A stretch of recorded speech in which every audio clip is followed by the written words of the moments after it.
तो हाँ यार, चल ना घूमने चलते हैं।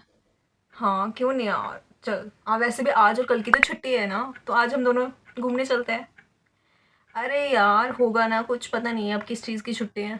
क्या आप भी उनमें से हो जिनको यही नहीं पता कि घर पे छुट्टी मना रहे हो और उसका रीज़न क्या है? चलो आज जानते हैं।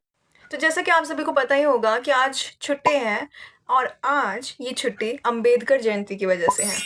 डॉक्टर बी आर अम्बेडकर, जिन्हें कौन नहीं जानता हमारे देश में, उनके जन्मदिन के उत्सव पर ये जयंती मनाई जाती है। और उनके कंट्रीब्यूशन के बारे में अब हम जान लें कि अगर ये पर्सनैलिटी इतनी फेमस है तो उनके क्या क्या कंट्रीब्यूशन रहे हैं। तो चलो चलते हैं। तो उनके कंट्रीब्यूशन ना ही केवल पॉलिटिक्स में, इवन इकोनॉमी में, इवन सोशल रिफॉर्म्स में और बहुत सी अलग चीज़ों में रहे हैं।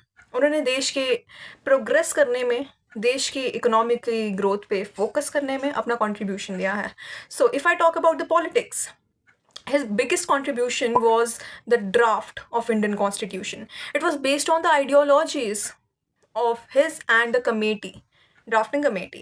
He was also the first law minister of India, and the other thing which I want to tell you is that he had contributed in so many other things or so many aspects of politics.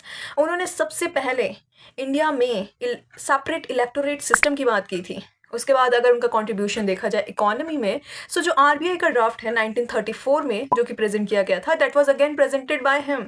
And अगर अब उनके दूसरे social contribution की बात करें तो working class, जो हमारे देश का सबसे इम्पॉर्टेंट क्लास है, लेबर क्लास, उनके लिए उन्होंने 12 आवर के वर्किंग पीरियड को कम करा के 8 आवर्स कराने में अपना कंट्रीब्यूशन दिया है।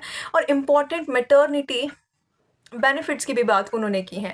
लास्टली, इंडिया में जो वाटर पॉलिसीज़ हैं उनको इम्प्लीमेंट करने और उनके ऊपर फोकस करने की बात भी डॉक्टर बी आर अम्बेडकर ने की है। तो सिर्फ वो एक पर्सनैलिटी नहीं थे, उनका कॉन्ट्रीब्यूशन बहुत ज़्यादा रहा है। So I hope you have learn something new from this, and उनके कॉन्ट्रीब्यूशन को ना भूले, एक छुट्टी की तरह इसे ना मनाएं।